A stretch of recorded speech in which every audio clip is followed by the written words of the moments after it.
es más frecuente en mujeres, ¿no? La mayoría son benignos, pero hay algunos que tienen unas características que nos hacen sospechar que mal. Hay que evaluar. Porque ¿cómo se define el nódulo tiroideo? Es todo crecimiento de una lesión tiroidea que se delimita y que es distinta del parénquima tiroideo normal. El parénquima tiroideo normal es en una ecografía isoecogénico y homogénico. ¿Ok? Y si nosotros lo vemos, ¿no? Es cualquier tumoración dependiente. Muy bien. En cuanto a la presencia de cáncer en un nódulo tiroideo, no es muy frecuente, es de 5 a 15%. El problema es que hay variantes, y hay a veces variantes muy agresivas. Entonces, miren, el cáncer de tiroides, ¿no? En esta casuística ocupaba el 10º lugar, ¿no? En esta cosita de cáncer de tiroides, dentro de todos los cánceres, el 10º lugar. En cuanto al grupo etario, es frecuente entre 30 y 60 años, ¿no? Y un promedio en la que se ve cáncer de tiroides es una edad de 51 años. ¿Okay? Y la edad en relación el nódulo en relación a la mortalidad en todas las características, tanto por sexo, por grupo etario, ¿no? Y en las diferentes etnias no es alta, es baja. ¿Okay? Es uno de los cánceres de progresión lenta. Pero como le digo, si hay algunas variantes que sí pueden ser agresivas. Entonces, en el Perú, en un periodo del 2013 al 2015, a nivel de Lima metropolitana, representó un 3.8% de todas las neoplasias malignas. ¿Okay? Y con una tasa de mortalidad de 0.9 por 100.000 habitantes. Se dio más frecuentemente entre los 45 y 59 años. ¿Ok? Entonces vamos a ver acá. Acá. Se ve que dentro de todos los cánceres, ¿no? Está ocupando 1, 2, 3, 4, 7, 8 en esta casuística, ¿no? Que se hizo en el Instituto de Enfermedades Neoplásicas. Y se ha mantenido pareja entre el 2009, aunque ha aumentado un poco, desde el 2015 para adelante, pero no es mucho. Ese es en cuanto a la presentación de los casos por cáncer tiroideo. Pero en cuanto a la mortalidad se mantiene baja tanto en ambos sexos.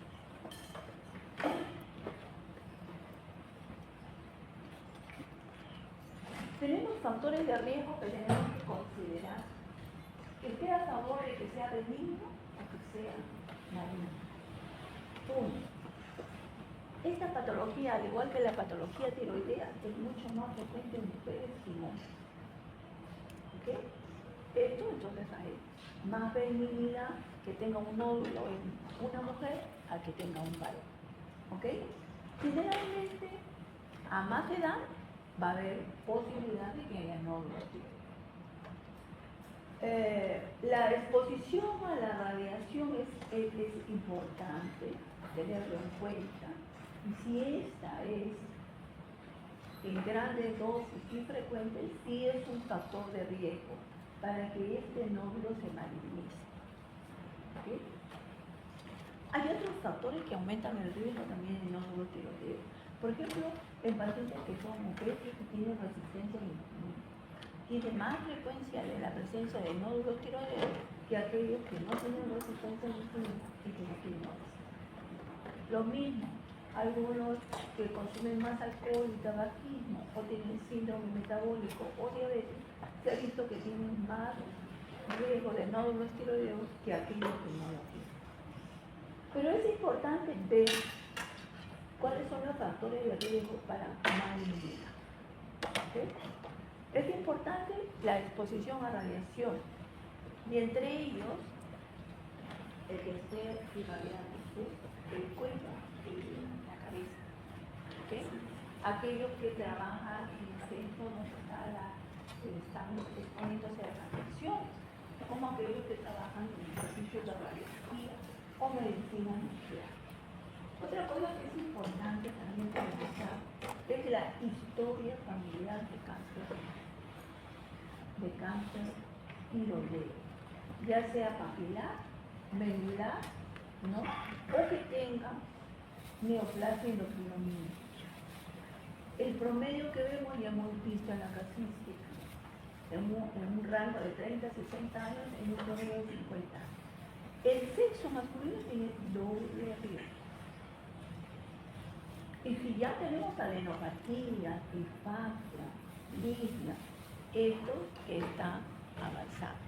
O sea, ya hay metástasis, como acá en esta paciente, que ella tenía disfagia, disnea y tenía aumento de volumen de la glándula tiroidea, en que producía síndrome de compresión y la TEP. Este tipo de neoplasia evolucionó rápidamente en un cáncer anaplásico.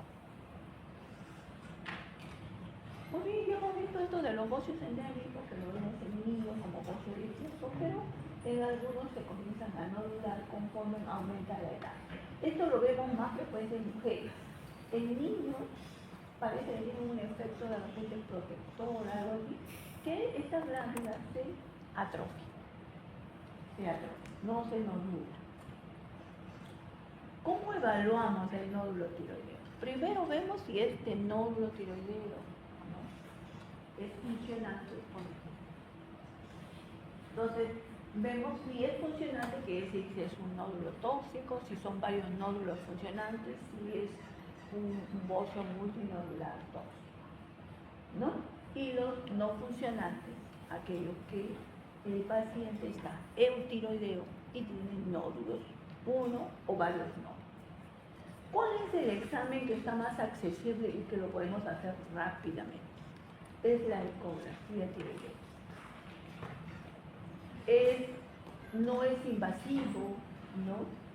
Es de bajo costo, se obtiene rápido la visualización de la glándula tiroidea y podemos clasificar bajo este sistema de tiras si tiene características que nos hagan sospechar de malignidad. Pero hay también otras imágenes que podemos tomar, entre ellas la tomografía o la resonancia magnética y también la tomografía por emisión de positrones para evaluar la composición de este nódulo, que lo vamos a ver más adelante. Entonces, la ecografía es la técnica más sencilla y específica para la evaluación de los nódulos, y no solamente de los nódulos, pero si ya ha dado metástasis, si es un cáncer, ver los ganglios. ¿Okay? Entonces, acá tenemos un algoritmo. Si tenemos nódulo tiroideo, tenemos que hacer una buena historia clínica, ver también de qué zona procede, porque puede ser de aquellas zonas en las que ha habido deficiencia de hormonas de crecimiento, y esta paciente viene con bocio nodular. Hay que hacer un buen examen físico, examen del cuello preferente y la presencia de ganglios. Hay que hacerle la ecografía tiroidea y hay que pedirle su perfil tiroideo, ¿no? Para ver si está eutiroideo, está hipotiroideo, hipertiroidismo, y también hay que ver si ha tenido un cuadro de inflamación crónica o subaguda, ¿no?, compatible con una tiroiditis, que puede haber las formas nodulares. Lo más frecuente de la tiroiditis es un bocio difuso, ¿no? Muy bien, entonces acá tenemos Si está hipertiroideo y es primario, el TSH está disminuido. ¿Ok? Entonces, se toma su perfil, se le puede tomar sus anticuerpos, porque puede ser una enfermedad de Graves, que en algunos casos puede ser también nodular. Tomamos la gammagrafía, que es otro examen, ¿no?, de medicina nuclear, para evaluar este nódulo. Y vemos si este es hipercaptador o acaptador. Entonces, si es hipercaptador con hipertiroidismo, tenemos un nódulo caliente y es un nódulo tóxico. ¿Ok? Podemos abordar también, tiene un bocio, ¿no?, con TSH normal. Lo estratificamos mediante este sistema de tiras que vamos a ver también adelante. Y podemos abordar y hacer un examen citológico con una función con aguja-fría. Eso rápidamente se hace en forma ambulatoria. Y si tiene un problema de TSH elevada, con un perfil tiroideo y anticuerpos positivos, entonces estamos ante un hipotiroidismo primario, probablemente parte de una tiroides.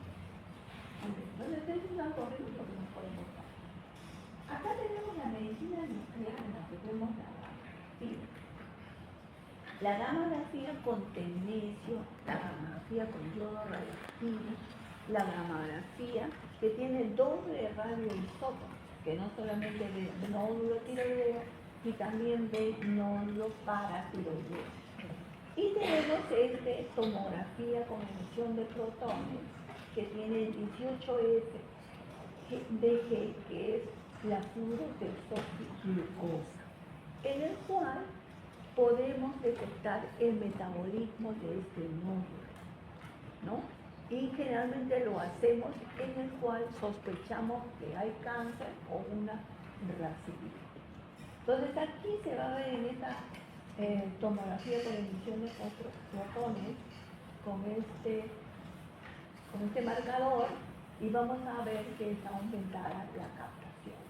Si está aumentada la captación, ya se confirma y puede entrar a un tratamiento clínico.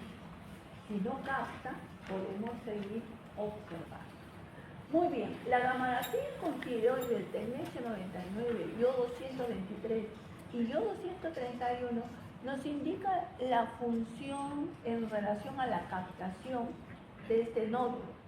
Puede ser un nódulo que capte muy intenso, es hipercaptador, ¿no?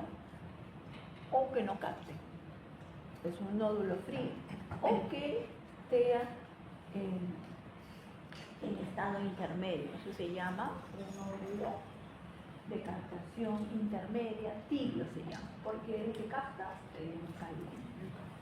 Muy bien. El que usamos doble marcador, tanto tecnecio de que lo usamos en casos de paratiroides y adenoma, que es bastante sensible, para captar dónde está localizado este tumor. Lo usamos también para tiroides. El tecnecio 99 es un marcador que te evalúa, que capta tanto tiroides como paratiroides, pero la vida media no pasa más de una hora. El cestamide es el que dura más de 2 horas. Entonces, cuando hacemos estos dos marcadores y evaluamos la gammagrafía en las primeras horas, vamos a ver la glándula tiroidea y probablemente el nódulo ahí. Pero para diferenciarnos, le tomamos nuevamente la gammagrafía a las 2 horas y va a haber, ya no va a haber la acción del tecnecio 99, sino se va a quedar el cestamide. Y ahí va a localizar el tumor o el nódulo y lo localiza. ¿Ok? Y ya hemos hablado del PET. Entonces la medicina nuclear también nos ayuda. ¿Cuáles son las características ecográficas que nos hacen sospechar de malignidad? Primero, que este nódulo sea sólido. El que sea quístico es más para benignidad. Espongiforme también. Entonces, el que sea sólido, sino tiene que llamar la atención. O la forma mixta, que tenga sólido y quiste, pero predominantemente sólido. La ecogenicidad, generalmente el parénquima de la glándula tiroidea es isoecogénica. Un parámetro que nos diga riesgo de malignidad es que sea hipoecogénico o muy hipoecogénico. Otro es que el nódulo sea más alto que ancho. No, es más alto que ancho. Y los márgenes no están delimitados, están irregulados y lobulados. Y que tenga calcificación. Le damos más importancia a aquel que tiene microcalcificación. Entonces, estos toman su puntaje de acuerdo a este sistema. El puntaje que tenga mayor es el 5 y el 6, que es alta sospecha de que esto pueda ser maligno. Por lo tanto, lo que tenemos que hacer es una biopsia por aspiración con aguja fina, ¿ok? Y otra cosa que tenemos que tener en cuenta es que si ese paciente tenía un nódulo y después de cierto tiempo hay un crecimiento rápido, eso también nos tiene que llamar la atención, ¿ok? Entonces, estas son las características ecográficas que aumentan el riesgo de malignidad.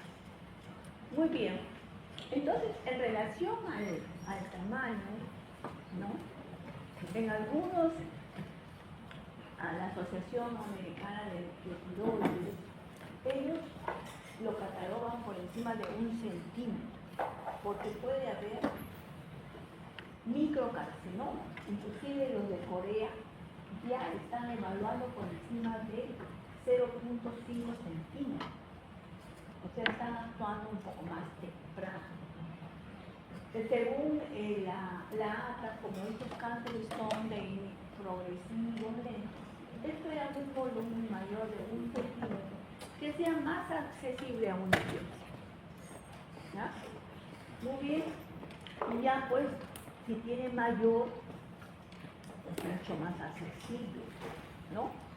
Y entonces, en estos pacientes que tienen alta sospecha, tienen características ecográficas, aún tenga un tamaño pequeño, puede ser sospechoso. ¿Ok? O sea,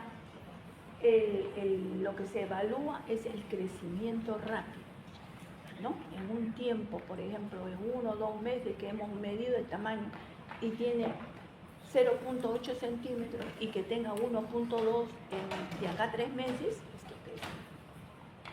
¿Ok? Y eso nos debe llamar la atención. Entonces, sugerentes de malignidad en cuanto al porcentaje y al riesgo de malignidad, según esta categoría, ¿no? El puntaje más alto es el puntaje 6, ¿ok? Casi es un 100% de que probablemente sea maligno. Y va bajando conforme va disminuyendo el puntaje. Por ejemplo, si es 5, es un mayor del 60%, si es 4, de 15 a 30%. Entonces, nos hace ya sospechar por encima de 3, pero el 2 es benigno, es lo más probable que sea, porque tiene un menos del 5% que tenga riesgo de malignidad. ¿Ok?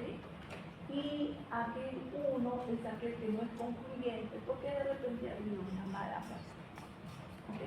Entonces, el tiras 3 para adelante, 4, 5, 6, ya nos hace sospechar que pueda tener riesgo de malignidad. Entonces, miren, en esta clasificación también del consenso italiano, hay consenso americano, hay consenso europeo y hay consenso también italiano que llaman el ICCRT. Dividen también al TIRAS 1, que no es no diagnóstico, que hay que repetir la muestra. El TIRAS 2, que es benigno, bajo riesgo de malignidad. Y el TIRAS 3 lo subclasifica en TIRAS 3A y en TIRAS 3B. El A dice que está indeterminada, tiene alguna atipia indeterminada, que puede ser una lesión folicular, por lo tanto, habría que repetir la biopsia y evaluar de que de repente hay un artefacto técnico que podría haber suscitado este informe. En cambio, el TIRAS 3B ya es una neoplasia folicular, ¿no es cierto? Ya es una neoplasia folicular. Que en este consenso es el TIRAS 3B. Y si nosotros le hacemos la biopsia, ya es una neoplasia folicular. ¿Ok? Y TIRAS 4 y TIRAS 5 ya se comporta igual como la clasificación europea y americana. Entonces, este consenso italiano lo divide en 3A y 3B. 3A todavía puede ser indeterminado, benigno, hay que repetirlo, pero el TIRAS 3B sí se correlaciona con una neoplasia folicular. Muy bien, no solamente hay que ver el nombre, ¿cierto? Cambiamos igual, no repetimos nuevamente los riesgos de malignidad, sino hay que ver también el tamaño, el crecimiento, la velocidad de crecimiento, ¿ok? Y ver los cambios. Entonces, puedes tener un cambio benigno reactivo, pero puedes tener también cambios con características ecográficas sospechosas que tengan foco ecogénico, o sea, calcificación, que sean hiperecogénicos, ¿no? Y que la vascularidad sea anormal. Puede ser periférica o distal. Entonces tenemos también la posibilidad de evaluar los ganglios por una ecografía y ver estas características que nos hagan sospechar de que ya la probable neoplasia ya ha pasado a un ganglio. ¿Cuáles son los ganglios dependientes de la glándula tiroidea? Porque tenemos 7 grupos de ganglios a nivel del cuello. Tenemos el 6, el grupo 6 y el grupo 3 y el grupo 4. Y si encontramos un cambio en estos grupos y tiene características fotográficas sospechosas, también tenemos que biopsiar. Para corroborar si es benigno o no. Muy bien, tenemos como toda patología oncológica, tenemos que clasificarnos de acuerdo a TNM. ¿No es cierto?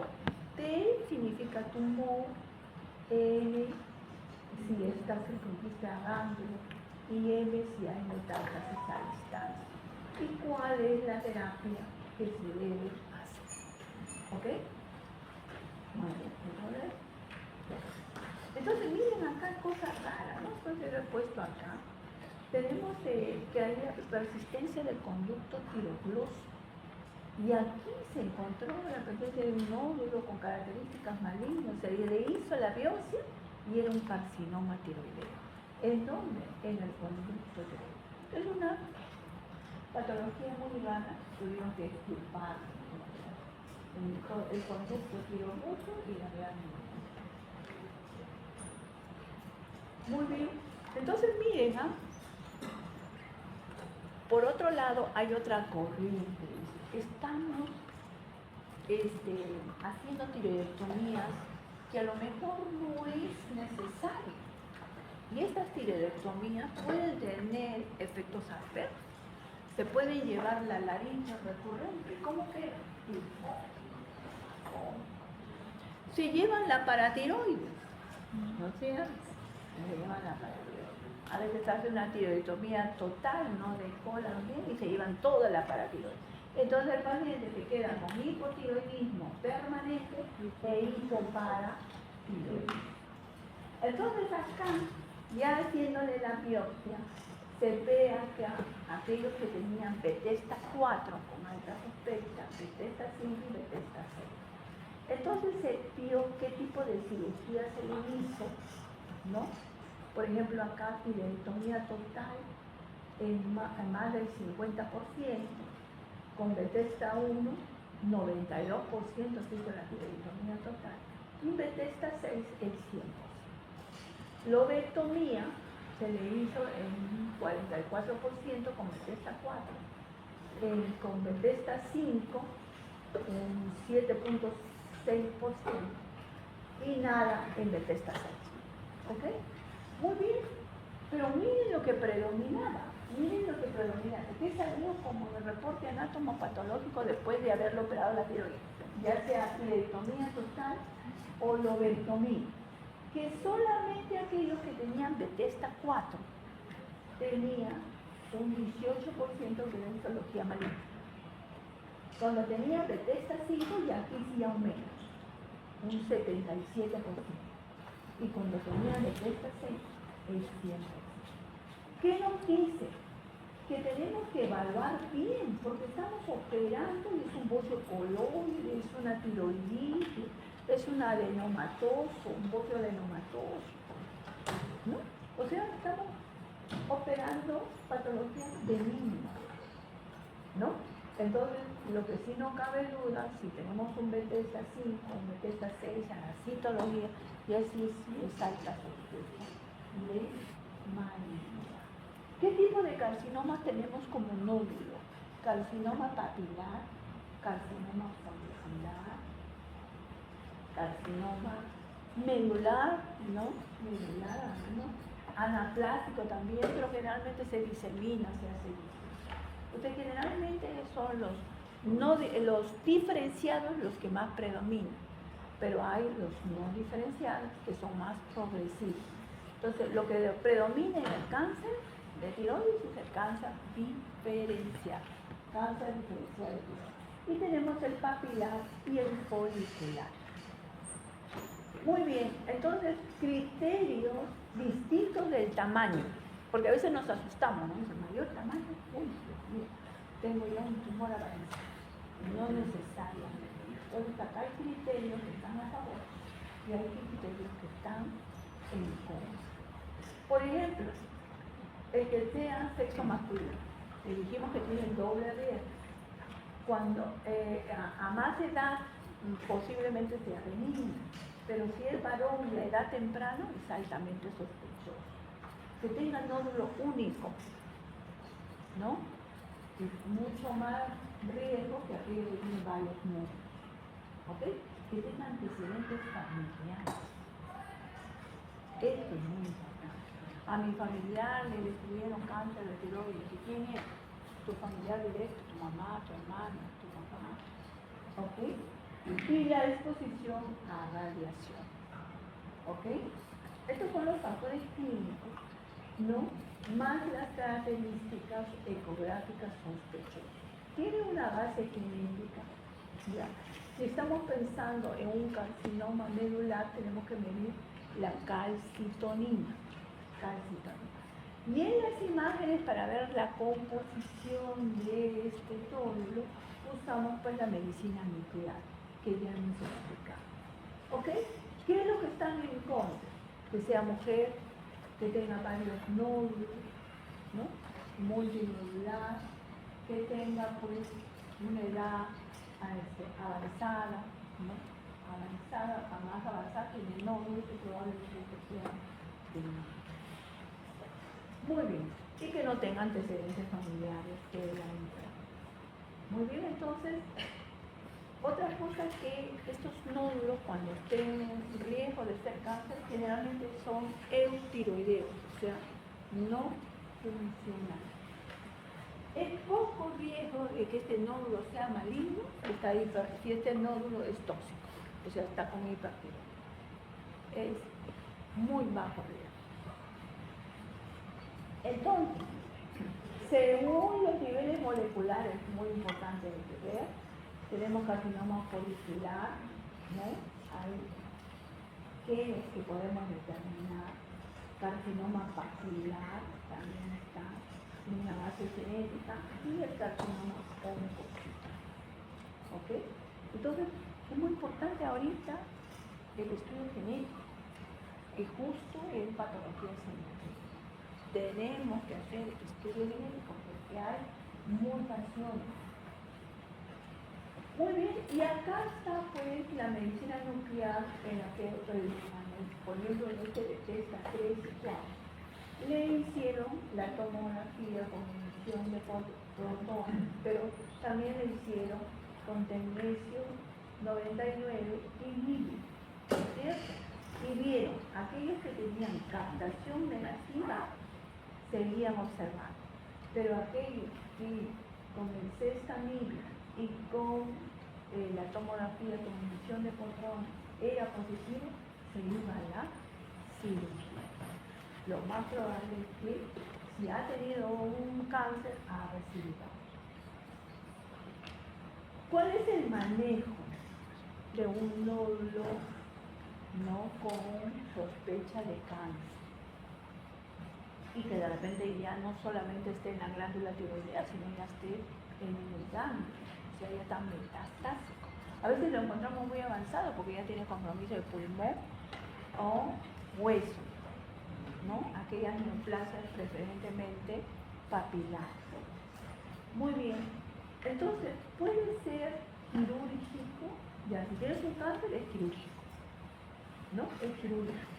Pero el no quirúrgico se está viendo el microcarcinoma de bajo riesgo, que no necesariamente puede someterse a cirugía, porque como es de evolución lenta y bajo vigilancia activa, ¿no? Y si el paciente no quiere, no se le opera, se le observa. Pero aquel paciente que sí tiene sospecha y tiene ya evidencia de metástasis, el tratamiento es quirúrgico. ¿Cuál es con citología cuál? Que ya dijimos, Bethesda 5 y Bethesda 6. El no quirúrgico, porque tenemos nódulos benignos, podemos usar iodo radioactivo, ¿no? Podemos usar alcohol, ¿no? Por radiofrecuencia también podemos disgregar ese nódulo, hasta por láser. Pero esos son en los nódulos benignos. Y algunos nódulos benignos que hay que tener en cuenta la opinión del paciente. El paciente dice, doctora, yo tengo un tumor, me lo quito. Pero es benigno, no sé qué hay que observar. No, me lo quito. Sí. Muy bien, entonces aquí vamos viendo microcarcinomas muy pequeños, menos de 1 centímetro, aquellos que tienen bajo riesgo y aquellos que tienen alto riesgo. Entonces, que sea unifocal, o sea, un microcarcinoma en un solo lobo, ahí, unifocal. No tiene extensión, o sea, no se ha diseminado, está circunscrito. No tiene metástasis a ganglio. No tiene antecedentes de radiación y no tiene antecedentes familiares. ¿Qué se hace según el consenso de la Asociación Americana de Tiroides? Vigilancia activa. Se vigila cada 3 o 4 meses durante una ecografía para ver si hay crecimiento del tumor. Puede tener, no tiene, ¿ok? Pero algunos prefieren que le hagan la cirugía, entonces se puede optar por lobectomía o hemifilurectomía. No así aquellos que son carcinomas de alto riesgo, que tienen expansión ya extracapsular, ya se han ido, ¿no? Que tienen ya compromiso de otros órganos, que han infiltrado, que han diseminado a ganglios, ¿no? Y tienen una citología bastante agresiva. Por más que sea pequeño, el tratamiento es tiroidectomía total. Tiroidectomía total con extracción de los ganglios. ¿Ok? Porque se está viendo que esa sí es progresiva. Muy bien. Entonces hay que ver también uso de la ecografía en forma apropiada, no inapropiada. Aquel paciente que no tiene nódulos, ¿por qué le voy a hacer pues una ecografía salvo que hay alta sospecha? Por ejemplo, aquí mi mamá murió de cáncer tiroides. Okay. Pero si no tiene alta sospecha, no está expuesto a radiaciones, ¿no? ¿Para qué le puedo hacer una ecografía? Muy bien, entonces aquí es lo apropiado, si es un nódulo palpable, si hay riesgo de malignidad, ¿no? Para el seguimiento, ¿no? De este nódulo que está en vigilancia. Entonces hay que ver el beneficio también y no estar, digamos, inapropiadamente haciéndole a todos ecos. Muy bien, este es el caso clínico. A ver, ustedes me van a decir. A ver, por favor, alguien me lee. A ver, usted. Mujer de 41 años y 8 meses, casada, no antecedentes familiares ni tributorios, no enfermedades crónicas conocidas. Refiere hace 2 años le diagnostican de hipotiroidismo. Le dieron medicación, que no recuerda el nombre, y recibió por poco tiempo. Nota aumento de peso, intolerancia al frío, opresión en la región cervical lado izquierdo y funciones biológicas conservadas. Peso 59 kilos, talla 155 centímetros, IMC de 24.6, presión arterial de 110/70, frecuencia cardíaca de 72 por minuto, frecuencia respiratoria de 18. Al examen clínico se presenta lúcida, orientada, con una escala de Glasgow de 15, no bocio, no adenopatías y el resto del examen sin alteraciones. Al laboratorio, el T4 libre está en 1.2, TSH 1.9, anticuerpos antitiroideos entre anti-TPO 600 y anti-TG 242. O sea, hasta acá parece que todo fuera benigno, una tiroides Hashimoto en fase hipotiroidea que está controlada. ¿Para qué le voy a hacer la ecografía? Pero hay un dato que sí tengo que tener en cuenta. ¿Cuál es? Tiene opresión en el lado cervical. Tiene opresión en la región cervical. ¿Okay? Porque ni siquiera había ganglios palpables, ni bocio. ¿Okay? Entonces tenemos cuadros de tiroiditis que se pueden asociar a cáncer. Lo más frecuente es que se asocien al linfoma. Y el linfoma es de crecimiento difuso. ¿Okay? Muy bien. ¿Qué pasó después? El 10 de noviembre presento un reporte ecográfico del istmo homogéneo 0.2 centímetros, en el lóbulo derecho con dimensiones de 4.3, 1.2 y 1.3. Parénquima levemente heterogéneo, con contornos regulares, presencia de un nódulo sólido, lobulado, hipoecogénico, con calcificaciones internas, que mide de 1.3 por 0.6, con una escala tierra 5. Lóbulo izquierdo, 3.7 por 1 por 1, con un parénquima levemente heterogéneo, contornos regulares y una presencia de un nódulo sólido de 0.5 centímetros, levemente hipoecogénico, de bordes definidos y algunas calcificaciones, con un TIRAX de 4 y un ganglio sospechoso en el grupo 4 derecho. Okay. ¿Qué haría? ¿Qué más sigue? ¿Qué vamos a hacer? Tiene un TIRAX alto, tiene características ecográficas sugerentes de malignidad.